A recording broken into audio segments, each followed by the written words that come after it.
The concept of how audio travels through a mixer is called the signal flow. Understanding signal flow is a crucial part of working with audio, and in the next few videos we'll discuss this process to give you a good handle on controlling your audio.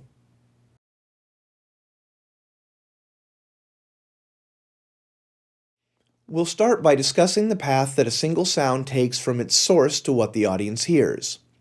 We begin, usually with a microphone, connected by a cable to the microphone inputs. This input goes to a microphone preamplifier, commonly referred to as a preamp. On this console, the preamp section includes all the controls in this dark blue area. The preamp's job is simple. It has to raise the level of the weak incoming microphone signal to a level that is better suited for the electronics that are in the rest of the mixer. It is important to note that setting the level here is based on a technical concern. We want to get enough level so that the components that follow can operate efficiently. The knob that controls the input level is referred to as the gain knob. Although this will affect the output level of the source, it is important to know that this is not where you should change the balance of your mix. We'll do that later on the channel fader. Setting this level is covered in another video, so for now let's assume that the level here has already been set. The output from the preamp is often followed by a connection we call an insert. This allows you to add external processing like a compressor. If there is nothing connected here, the signal will go right through like it's not even there. Again, this topic is covered in our video about inserts and patch bays, so we'll move on for now. In most consoles, the equalizer section comes next. This is where you can change the basic tone of your sound with high, low, and mid-frequency controls. We're going to move on so that we can stay on the topic of signal flow, but you can find more information in an EQ video. After the signal goes through the EQ, it comes to a mute switch, which allows you to turn that channel on or off as needed. On most channels, if the button lights up, it means that the channel is muted and will not be heard.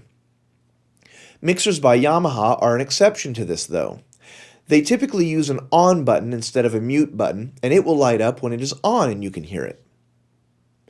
You may have also noticed that even though the sound goes through the mute button after the EQ, it is not placed directly under the EQ on the console. Mute buttons are usually near the faders so that they are convenient during mixing, but they are wired directly after the EQ internally. This will be an important concept to remember in the next video.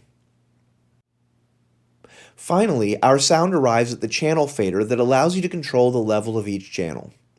As I mentioned earlier, this is the control that you should use to make your aesthetic decisions about how loud you'd like it to be in the mix.